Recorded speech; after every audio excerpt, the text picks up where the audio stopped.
Yes.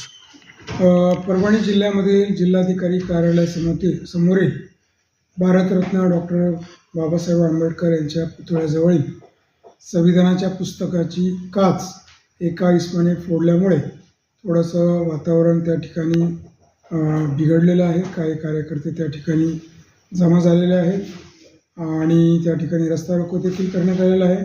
तथापि त्या इसमाला आम्ही तात्काळ अटक केलेली आहे. तो पोलीस कस्टडीमध्ये आहे, पोलिसाच्या ताब्यात आहे. गुन्हा दाखल करायची कारवाई सुरू आहे आणि डॉक्टर बाबासाहेब आंबेडकर यांच्या पुतळ्यास हार देखील आपण घातलेला आहे. तर सर्व नागरिकांना मी आवाहन करतो, विनंती करतो की आपण कुठलाही कायदा सुव्यवस्थेचा बिघडणार नाही यासाठी आपण दक्षता घ्यावी व कोणत्याही प्रकारे अफवावर आपण विश्वास ठेवू नये. सदर ठिकाणी मी स्वतः जिल्हाधिकारी, जिल्हा पोलीस अधीक्षक, सर्व पोलीस अधिकारी, प्रांताधिकारी आम्ही स्वतः भेट दिलेली आहे.